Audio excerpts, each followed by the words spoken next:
nom du directeur général de l'Office national de la protection civile, toute notre gratitude pour ce temps d'antenne qui nous est consacré afin de communiquer avec nos concitoyens sur cette thématique qui est d'actualité et qui est récurrente. Ok, est-ce qu'on peut parler des missions et attributions de l'ONPC, justement?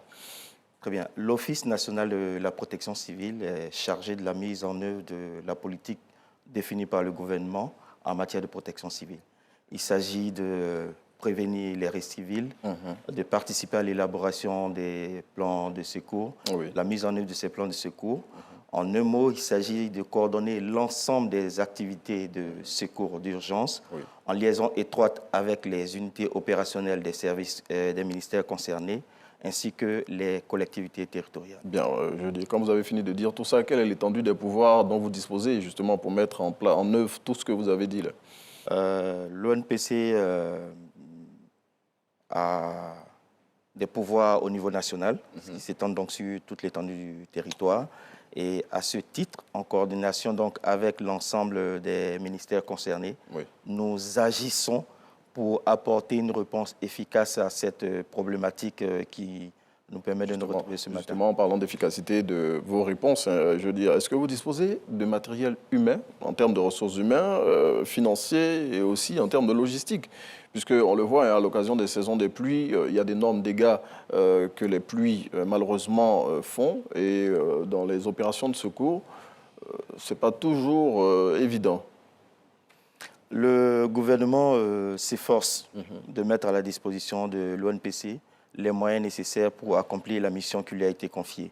Au niveau humain, nous disposons d'environ 2000 personnels qui sont répartis sur l'ensemble du territoire national et qui agissent de concert avec les autres services dans leur localité pour adresser cette problématique-là.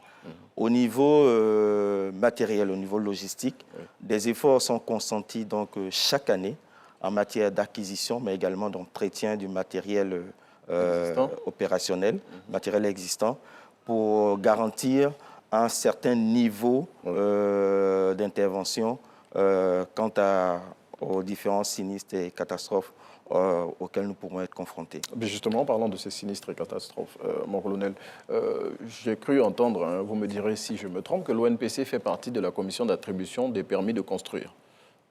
Donc, je m'explique mal le fait que, je veux dire, l'ONPC soit membre de cette commission et on voit partout dans le district d'Abidjan, mais des constructions souvent dans des zones non constructibles. Et après, on assiste malheureusement à des catastrophes. Pourquoi l'ONPC n'agit pas en amont, justement, pour éviter que voilà, des permis soient accordés aux personnes qui construisent dans ces zones-là? Je vous remercie pour cette question qui nous permet d'échanger sur ce point important. La commission du permis de construire à laquelle l'ONPC participe est composée de plusieurs membres. Il s'agit donc pour chaque membre, en ce qui le concerne, et selon donc sa spécificité, d'intervenir pour garantir que les constructions sont faites selon les normes. En ce qui concerne l'Office national de la protection civile, nous intervenons en matière d'études de plan, en matière d'édiction de prescriptions quant à la solidité des bâtiments, et nous intervenons également quant à l'exploitation de ces bâtiments. Je vous donne à titre d'exemple, dans un bâtiment, il faut ce qu'on appelle des portes, que nous appelons des dégagements, en nombre suffisant et en largeur également adéquate pour permettre l'évacuation des personnels en cas de besoin. Oh, mon colonel, j'ai bien compris cela. Dans les missions de l'ONPC, il y a la prévention. Donc, prévention veut dire prévenir les risques. Est-ce que, par rapport à cette mission de prévention-là, l'ONPC au sein de cette commission ne devrait pas dire cette zone-là où une compagnie immobilière veut faire une opération, elle est dangereuse? Parce qu'après, c'est l'ONPC qui est en première ligne pour aller sauver les populations qui sont en danger. Très bien. Donc, comme je le précisais plus haut, chaque membre de cette commission, selon ses attributions, intervient dans sa spécificité. Mon colonel, l'ONPC a pour mission de prévenir. Ça fait partie de vos attributions? Tout à fait.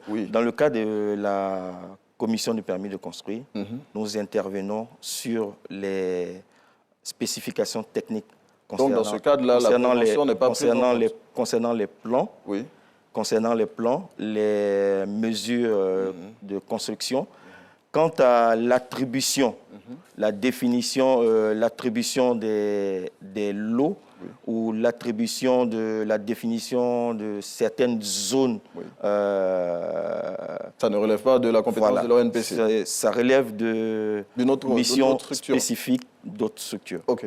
Donc, je veux dire, donc vous ne disposez pas d'un droit de veto au sein de cette commission, si je vous suis bien. Même quand on sait que la zone est dangereuse, que si on y construit... Bon, je vais prendre la route de Bingerville.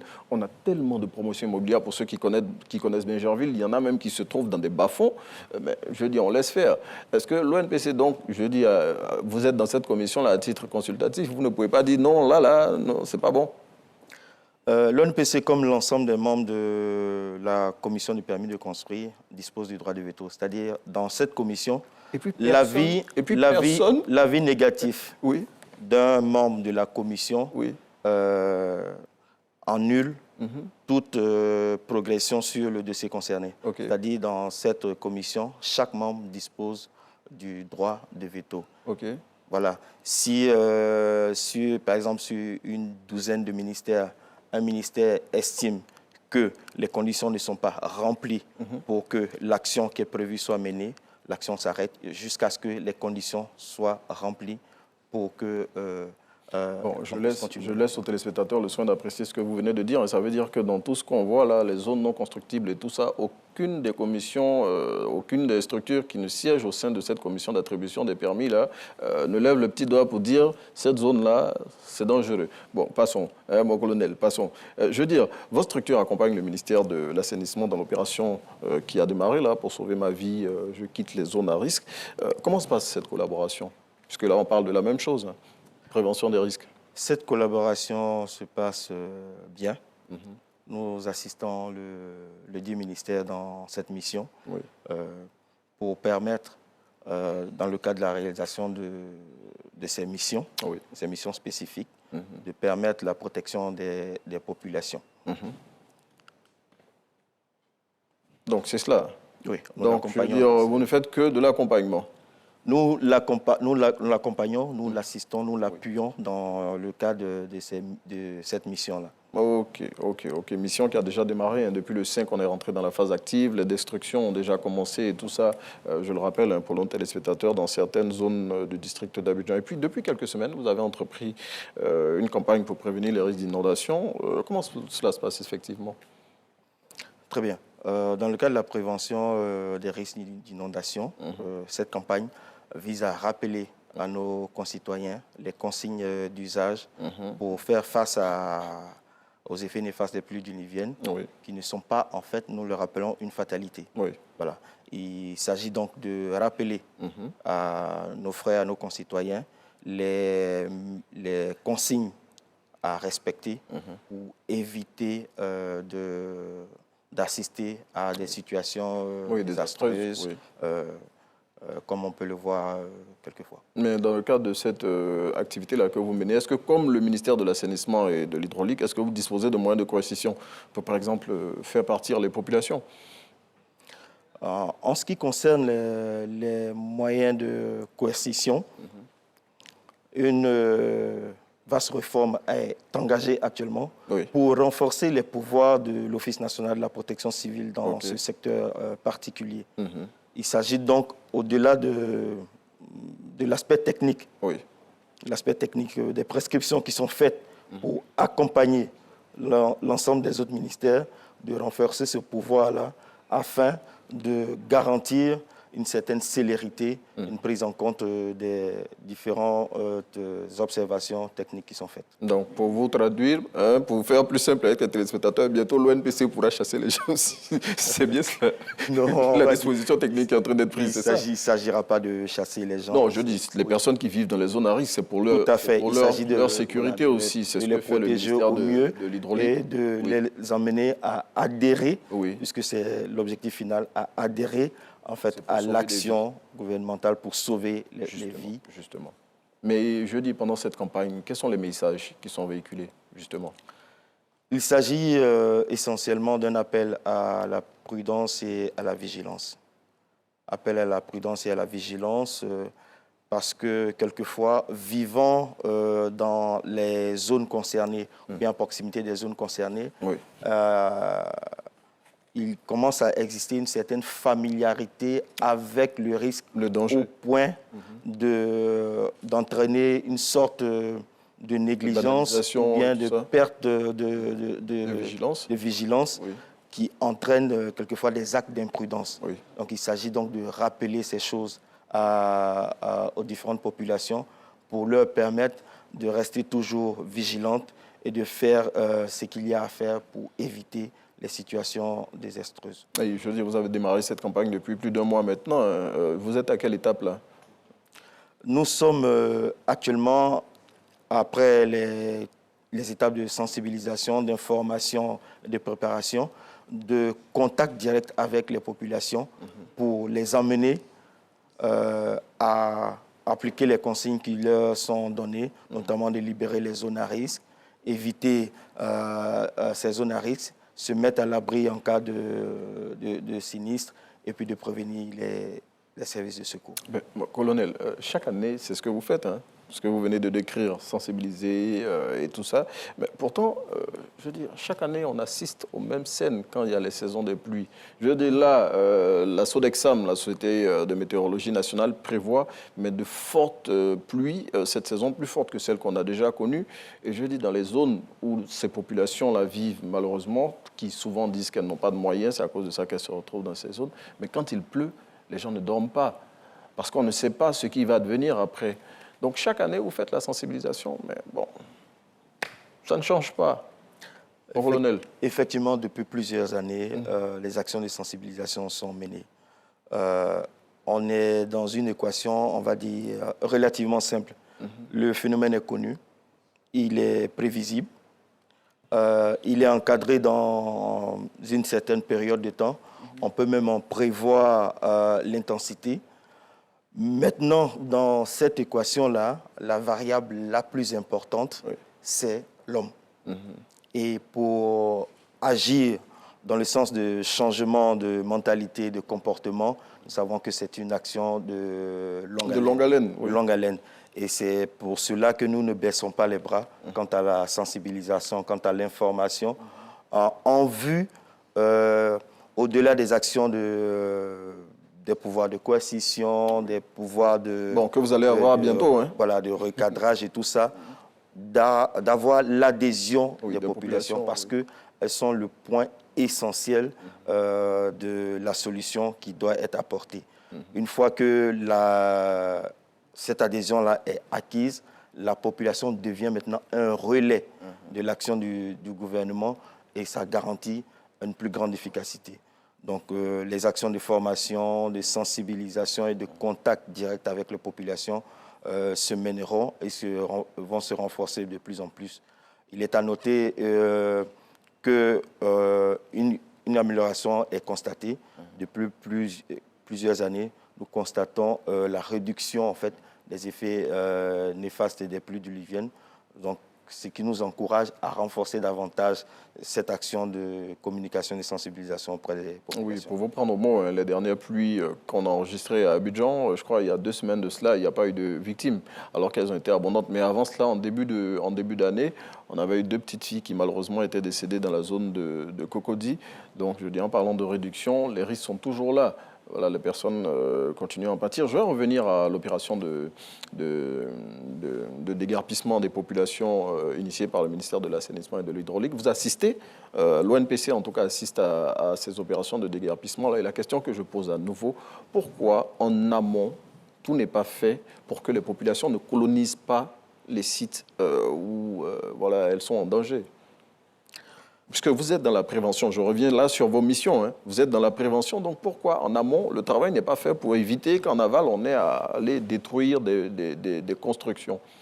Je pense que là vous touchez le point essentiel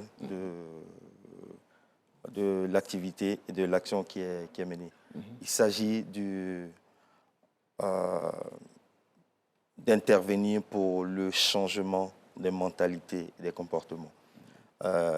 intervenir dans ce sens-là requiert vraiment de la patience quant à l'adhésion des populations, quant au changement des comportements. Sur l'environnement qui est inerte, une action est posée et le résultat est immédiat. Avec les populations, avec nos concitoyens, en fait, il faut toujours insister. Vous l'avez rappelé tout à l'heure, la répétition est pédagogique. Et il ne faut surtout pas baisser les bras et insister toujours dans ce sens-là pour permettre, in fine, d'aboutir à un changement, au changement souhaité et donc à l'atteinte des résultats souhaités. Le zéro risque n'existant pas, nous continuons toujours à persister sur cette action pour permettre à l'ensemble des concitoyens de se porter le mieux possible et d'affronter donc cette période-là de façon plus sereine pour éviter les actions de recolonisation des sites qui ont été déjà dégagés ou bien la baisse de vigilance. C'est pour cela que, en plus de la préparation qui est faite, quand nous atteignons cette période un peu cruciale, les actions sont multipliées pour rappeler à chacun d'entre nous que les éléments de la nature, c'est vrai, on les côtoie et ces éléments-là nous font du bien, mais quand certains signaux sont donnés, il faut s'adapter à ces signaux-là et éviter de braver la nature inutilement en se mettant en danger. Parce que l'objectif final, c'est la protection des populations. Vous l'avez dit, hein, la pédagogie continue, mais bientôt, comme vous l'avez relevé aussi, à la carotte de la pédagogie, vous allez adjoindre le bâton de la coercition, parce que vous avez dit que les textes de l'ONPC sont en train d'être révisés pour arriver à cela. Dites-moi, l'ONPC, justement, est-ce qu'elle jouit d'une autonomie pour mener à bien ses activités? Concernant l'autonomie de l'Office national de la protection civile, je peux dire que les dispositions sont prises par le gouvernement pour que nous ayons les moyens nécessaires pour accomplir la mission qui nous est confiée. Il s'agit notamment de moyens humains à travers le recrutement permanent de personnel, leur formation, le renforcement de leurs capacités, l'acquisition de matériel, donc au niveau logistique, et également certaines réformes pour renforcer l'efficacité de cette organisation. En parlant de recrutement de personnes, je dis récemment, bon, il y a peu, hein, il y avait eu quelques petits mouvements d'humeur dans les centres de secours d'urgence en raison de mécontentement de pompiers civils. J'imagine que c'est réglé maintenant. Après plusieurs rencontres sous l'égide du ministre de l'Intérieur et de la Sécurité, les rencontres de haut niveau ont été menées et à travers le dialogue et surtout l'écoute et l'éclaircissement de certains points d'ombre, la sérénité est revenue dans la maison, aussi bien au niveau entre la hiérarchie et le personnel qu'entre les personnels, la hiérarchie et puis les hautes autorités. En parlant de sérénité, mon colonel, je vais vous demander de regarder votre caméra et de dire ce qu'on doit retenir des échanges que nous avons eus ce jour. Ce qu'on peut retenir de ces échanges, c'est que la nature, nous la côtoyons chaque jour. La nature a ses feux rouges, on va le dire comme ça. Et face à ces moments d'alerte-là, nous devons rester toujours vigilants. Il s'agit, en ce qui concerne cette période de pluie, de faire un appel à la vigilance à nos concitoyens, vigilance et la prudence, notamment de libérer les zones à risque qui sont connues, qui sont recensées et qui leur sont données et rappelées à chaque fois. La liste de ces zones-là est mise à jour régulièrement. D'éviter ensuite ces zones à risque-là, de se mettre à l'abri en cas de sinistre et puis d'alerter au plus tôt les services de secours. Nous insistons cette année concernant les enfants Voilà, nous appelons les parents à vraiment beaucoup plus de vigilance concernant les enfants pour éviter que ces enfants aillent jouer près des canaux de ruissellement ou bien dans des zones réputées dangereuses, et donc de s'assurer de la position et de la présence de ces enfants-là quand ces sinistres arrivent. Nous voulons rappeler également aux populations que les couverts végétaux ne sont pas des zones d'abri. On ne s'abrite pas sous un arbre quand il y a ce genre d'événement-là. Donc, de se mettre dans un lieu sûr et attendre que le niveau des eaux baisse pour pouvoir sortir sereinement. Et enfin, que la voiture n'est pas un abri. En cas d'inondation, ne pas s'abriter dans sa voiture qui pourrait être emportée à tout moment. En tout cas, j'espère que vous avez bien noté toutes ces recommandations faites par le colonel Yeo Marus, directeur des opérations de secours de l'Office national de la protection civile que nous avions aujourd'hui et avec lequel nous avons parlé des inondations en saison des pluies et du rôle joué par l'ONPC pour réduire les risques pendant ces périodes. Merci de nous avoir suivis. On vous laisse en compagnie de Naomi Alafé Amoussou pour la suite de Matin Bonheur.